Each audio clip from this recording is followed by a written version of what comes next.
right, hey, what's up, y'all? I'm here today to talk about the white foods diet, what it is, what we like about it, what we don't like about it, a better way to do things probably. And if you're a part of what we're doing, then it's just going to give you a little bit more confidence and knowledge behind why what we do is a great thing. And if you're not, maybe it will inspire you to join us in some way, in some capacity. So recently we did a talk at the CrossFit Combine for some athletes, and it was a fat loss seminar where we talked about the basics of real food. And a big focus was just acknowledging how difficult it was to adhere to a lot of the kind of mainstream fad diets because they're relatively restrictive and not sustainable for a lifetime. And we got to this section where we talked about our definition of real food and how our way of eating is a nutrient-dense way of eating, and it's also very metabolically efficient, which means that it is really good at helping you train your body how to use fat for fuel, which we think is optimal. It's better for health, it's better for the body, it's better for body composition, better for energy levels, it's more sustainable over a lifetime, and it also addresses this concept that we're talking about when you embark on these restrictive diets that aren't focused on nutrients, then you experience hunger because your body's not getting what it needs. And when your body is dependent upon carbohydrates for energy versus fat for fuel, that also makes you hungry because you're always looking to food to satisfy this energy craving that you have. And so when we got to this section, we talked about our version of carbohydrates, which carbs to us are dominant sources of starch and sugar. That are relatively void of toxins. We have our group of carbohydrates called safe starches, which are basically sweet potatoes and yams, white rice, white potatoes in all its different varieties, ancestral tubers like taro and cassava, and some squashes, and basically anything that's dominantly starchy.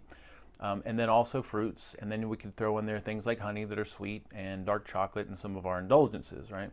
So we got to that section, and we had one of our attendees who's pre-diabetic, and by the way, we had several pre-diabetic attendees, including myself. And those of us that were better in SHT are no longer pre-diabetic. We have amazing blood sugar handling and fasting glucose and fasting insulin. So I think it was great for this person to kind of see that this way of doing things works.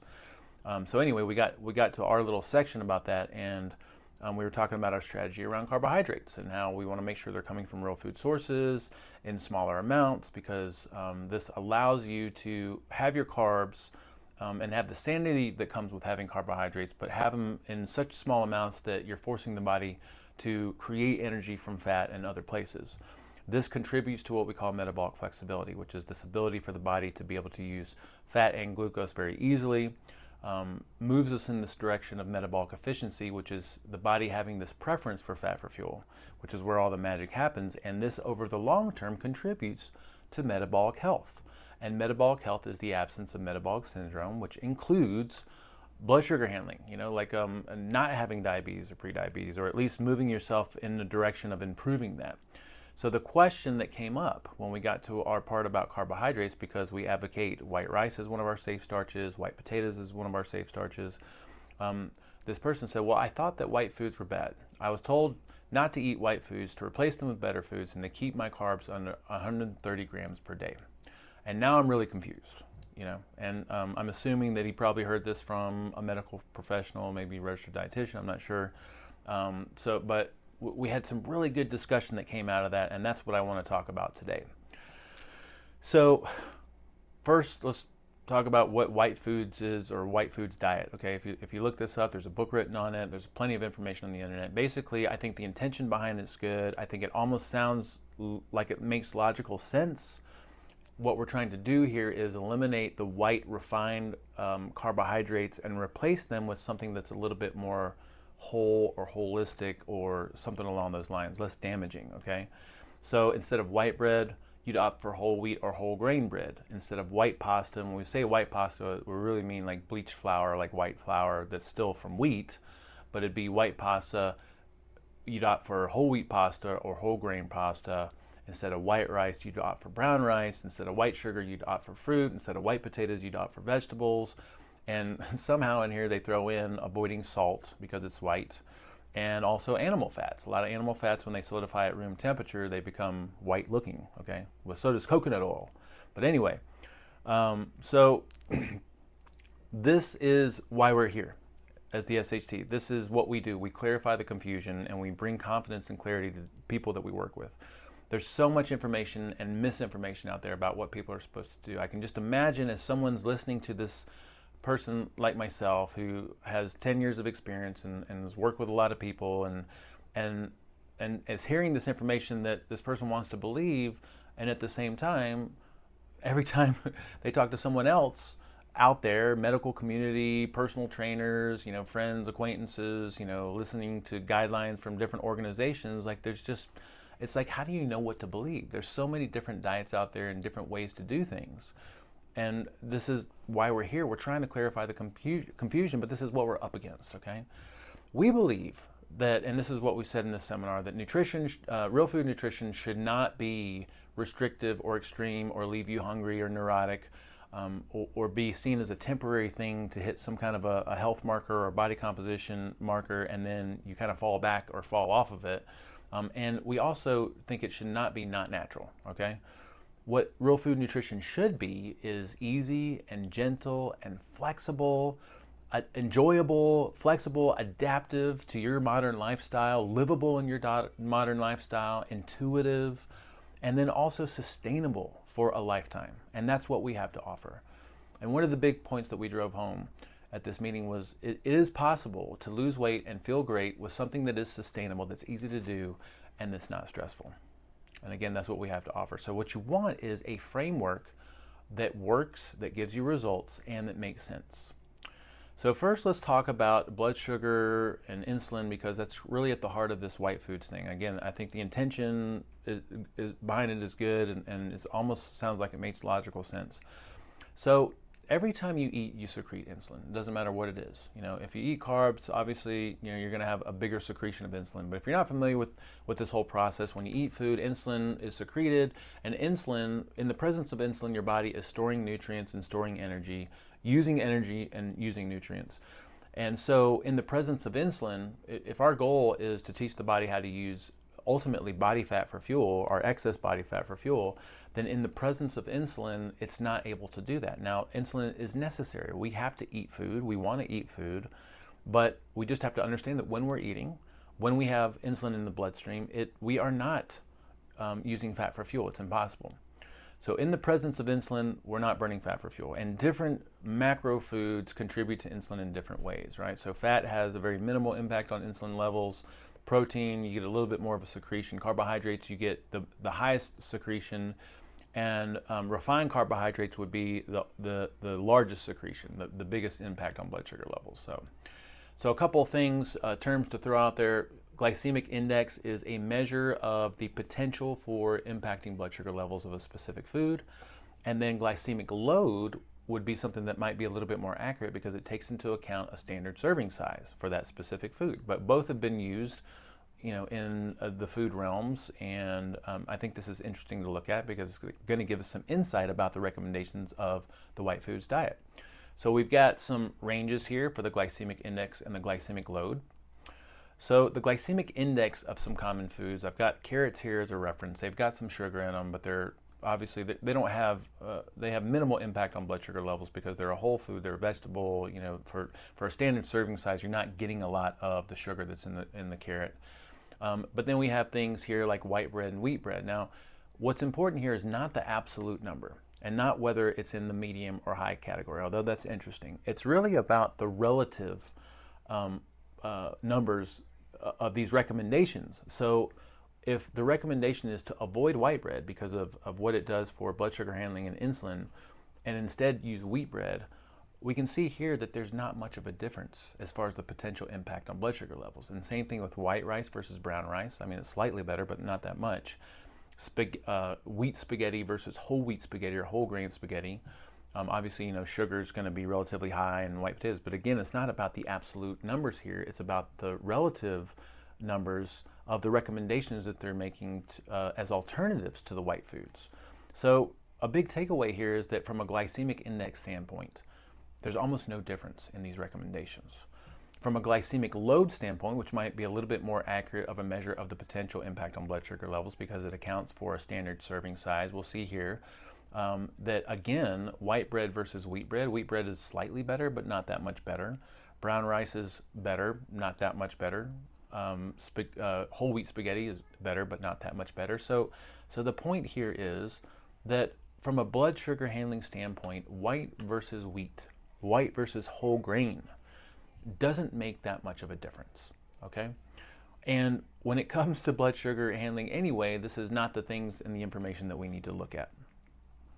So when it comes to blood sugar, insulin, and blood sugar handling capacity, it's not about white glycemic index, glycemic load.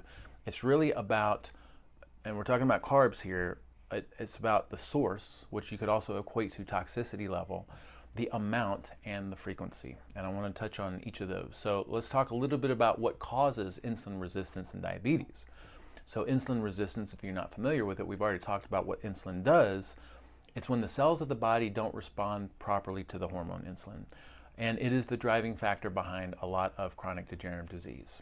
So insulin resistance and metabolic derangement have some common symptoms.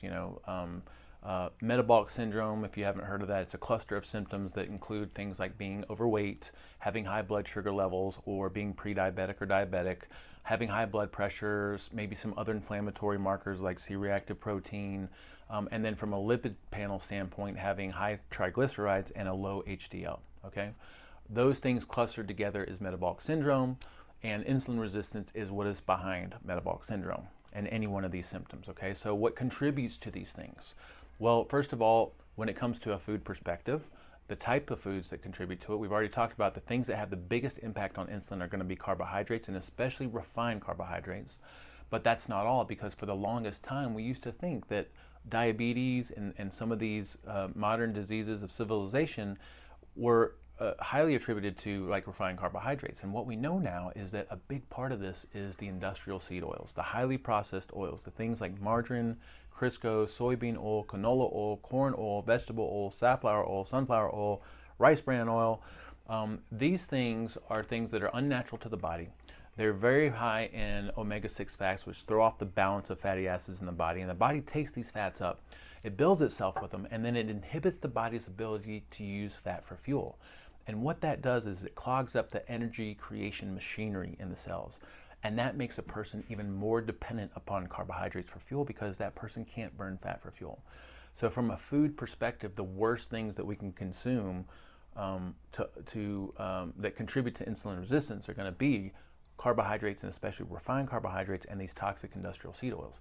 Now, another thing that contributes to insulin resistance is going to be eating too often, because if my goal is, if in the presence of insulin I can't use my body fat for fuel, I have to have some periods of space so that I can dissipate insulin from the system, and then my body can use fat for fuel. So most people are probably eating 3 meals a day with snacks in between, and they don't think about the fact that grazing, every time you eat something, you're secreting some insulin, and every time you secrete insulin, this is the frequency issue, you're contributing at a low level to insulin resistance, right? So this is why what we say is important about, it's about source, amount, and frequency, all right? So source would be the types of foods, amounts would be how much of those foods, and frequency would be how often you're eating. All those things contribute to insulin resistance. You do this over time, and that's what builds up and accumulates to some of these symptoms, and then eventually insulin resistance, right?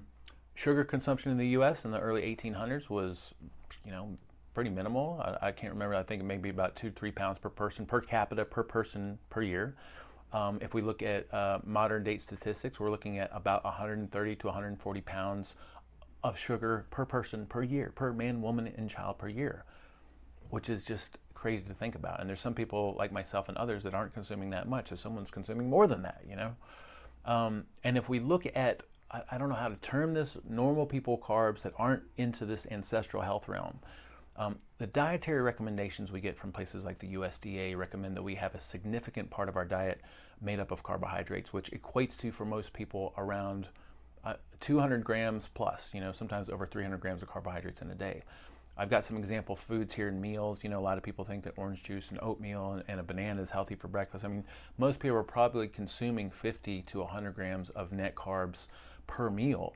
And net carbs, by the way, is total carbohydrates minus fiber, which gives you the starch and sugar of that meal. So So in an effort to eat healthy, a lot of people are inadvertently consuming a ton of carbohydrates, which contributes to the problem. Also, industrial seed oil consumption has just skyrocketed over the past century. If we look at early 1900s, it was almost non-existent. And because we've been told that saturated fat and animal fats are so bad for us, what we've replaced them with are these industrial seed oils. And we can see that the consumption of these things has skyrocketed because they are in everything. They are what every restaurant uses to fry their foods, to cook things in skillets, because they've been told that it's healthier, and they're extremely cheap. Right? So this combination of eating a lot of carbohydrates from the wrong sources combined with consuming these toxic oils those are the biggest drivers, in addition to eating frequently. Those are the biggest drivers for insulin resistance. Now, I just want to make a plug for how low carb we are, because I mentioned before, we recommend measuring out our carbohydrates to a smaller amount compared to everything else that we're eating in a day. So most of us are eating about a half a cup to 3/4 of a cup of starch and half a cup to 3/4 of a cup of fruit per day.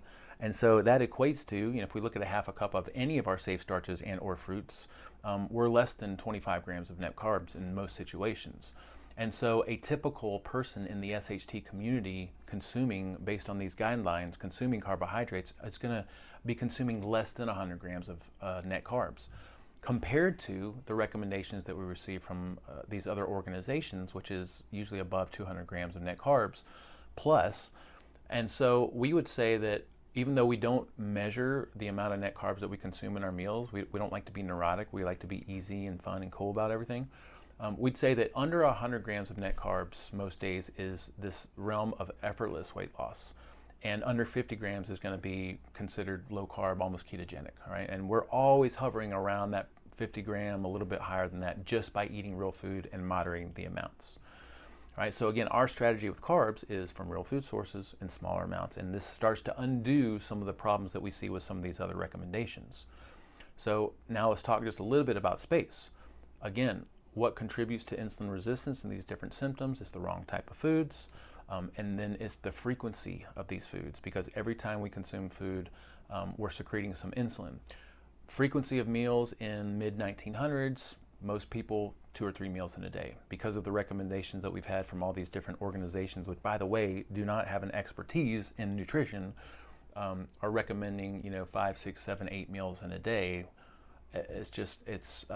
Now we can see where the problem is. So what has to happen is when we eat a meal, we're going to secrete some insulin, so we need some space after that meal to dissipate the insulin from our system and allow the body to tap into fat stores for fuel.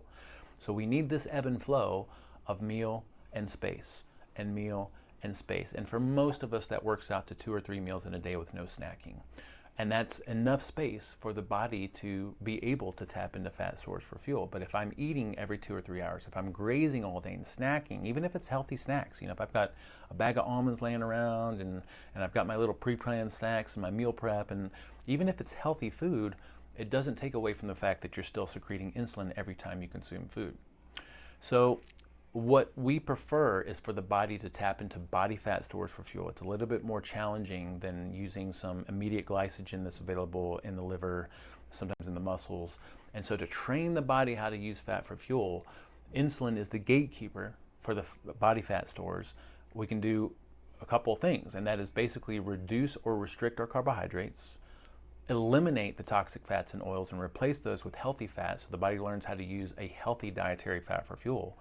And then allow and create more space in between our meals, which happens effortlessly when we eat for nutrients and we moderate our carbohydrates, because the body basically gets what it needs from a nutritional standpoint. It doesn't make you hungry. And then also because we're restricting the carbohydrates but not completely eliminating them, we're having the sanity of having the carbohydrates, but the body has to prefer to use another fuel source outside of the carbohydrates because they're such a small part of it. And that is what we would consider to be the secret to success to the way that we do things here. So, and then finally, a really big issue I want to talk about here is the toxicity component, okay? And that's a really big issue that we have with this whole white foods thing. So think about it, when you're out and about in the wild in a survival situation, I've been out many times on hikes and camping trips and just trail riding, and thought to myself, if I was out here starving for a few days or a week or a couple of weeks or something like that, and I'm looking around at something to eat, I'm not looking to eat a bush. I'm not looking to eat grass. I think that sounds like it makes intuitive sense, okay? I'm not saying that plants aren't healthful, but unless I stumbled across somebody's garden or a grocery store, there's not many plants out there that I would know that would be edible, but I would be looking for an animal to eat. And the reason I feel like this is almost instinctive in us is because plants have toxins built into their makeup. Because plants can't run away from danger. They have to protect themselves. And the most important part of the plant is going to be the seed because it's the next generation. So plants build protection into the seeds that is known as anti-nutrients. A whole grain advocate would say, hey, look, you know, if you eat just the nut inside or just the starch inside, then that's not as good as eating the shell, because when you eat a whole grain or the shell, you're getting additional nutrients, additional fiber and minerals and things like that. And it may be true that you have additional nutrients, but what they don't talk about, maybe what they're unaware of, is the fact that in that shell, that's where the plant builds most of its protection, because the shell is the protection. And so, you know, when you eat a hard-shelled nut, the hard-shelled nut is not, we're not eating the shell. If I eat an almond or a macadamia nut or something along those lines, I'm eating the nut inside, and that is relatively safe because I've gotten rid of the shell.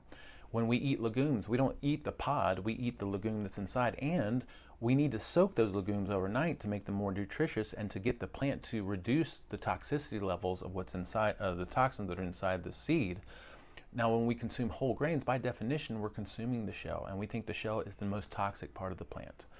All right, so we have this concept we call nutritional vitality, where we're assessing foods based on nutrients, minimal toxicity, and how it contributes to metabolic efficiency. So if we look at something like a whole grain, it's probably one of the worst things that we can consume, because it does have some nutrients potentially, but a lot of those nutrients are bound up by anti-nutrients such as phytates, and the plant will hold on to those nutrients because it wants to reserve those for the growing plant.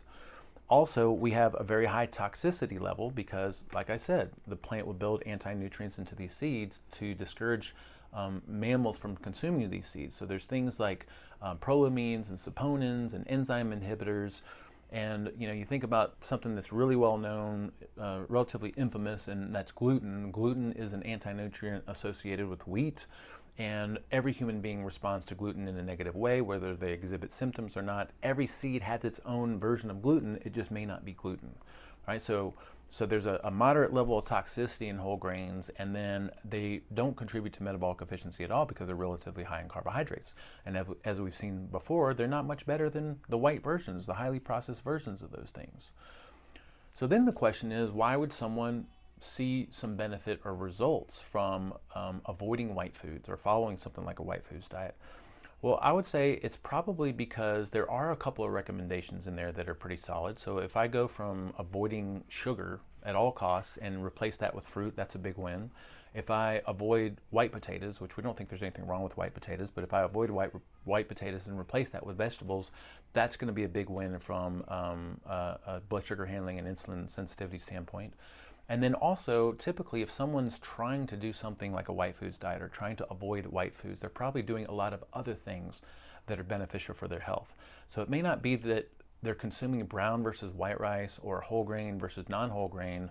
It may be in spite of that. It may be these other things, you know. So in conclusion, what I'd like to say is that white versus wheat doesn't really make that much difference, especially from a blood sugar handling standpoint. In fact, some people would argue that it's worse because wheat has some properties that are appetite stimulating, okay? When it comes to carbs, what's important is the source. And when we say source, we want real food carbohydrates like our safe starches and fruits and honey and things like that. Or when we say source, you could also think toxicity level. We want sources of carbohydrates that are not loaded with anti-nutrients and things that cause digestive issues. And then also when it comes to carbs, it's about the amounts, because the higher the amount, the higher the insulin secretion, and it's also about frequency. Meaning we just don't want to be having them all the time. We need some space in between meals to dissipate that signal of insulin. And then avoiding white foods might sound like a good idea, and it may get some results, but it may not be optimal and it may not be sustainable because it's missing the concept of eating for nutrients and eating in a way that trains the body to be metabolically flexible. All right. So our recommendations is white bread or whole wheat bread. We'd say no bread because it's all wheat, whether it's refined or not refined, it's still wheat. White pasta versus wheat pasta, same thing. No wheat pasta. I mean, if you can find some white rice pasta or some clean pasta, that might be a little bit better, right? White rice versus brown rice, we would say go for white. Why? Because white is void of the shell, all right? It doesn't have the anti-nutrients and toxins. If you're looking at it from a blood sugar standpoint, like they're both about the same, but what we want is to avoid the toxicity, all right? White sugar versus fruit, fruit all day long. Fruit is definitely a real food option and better than refined sugar, although a little bit of organic cane sugar in a holistic homemade recipe of a dessert that you're making, we don't see being a problem because we're still restricting the amount that we're consuming and we're still not eating it all the time. But anyway, we do like that recommendation. Salt. Salt is white. Refined salt may not be the best thing in the world, right? Because refined salt that you see on grocery store shelves has been processed, it's been bleached, it's got anti-caking agents and and fillers, and it's void of the way that it used to be, which usually has some trace minerals intact in it, right? So, but we don't think salt is bad in and of itself. We just say choose unrefined salt. Things like Redmond's real salt, Himalayan salt, Celtic salt, because these salts are intact, they have some trace minerals in it, and when you transition over to real food, you're eliminating the processed food and the refined salt that comes in processed food. And so we actually need salt as we eat real food, and it makes everything taste really good. White potatoes, totally fine, because it's real food. We just recommend that you have it in smaller amounts, like we've said in our guidelines. Animal fats we think are extremely healthy because remember what we said before. The industrial seed oils, the hydrogenated, partially hydrogenated, which is basically margarine, Crisco, all the fake butters and spreads, and the highly processed oils like soybean, canola, corn, vegetable, safflower, rice bran, sunflower, grapeseed, like these highly processed oils contribute just as much, if not more, to metabolic derangement and insulin resistance as carbohydrates do. And so the solution is to opt for more traditional fats like butter and coconut oil would be a great plant-based fat. Olive oil would be a great plant-based fat, but we love animal fats like lard and tallow and duck fat and lamb fat, stuff like that. They're extremely helpful, okay? So we'd say avoid wheat and gluten.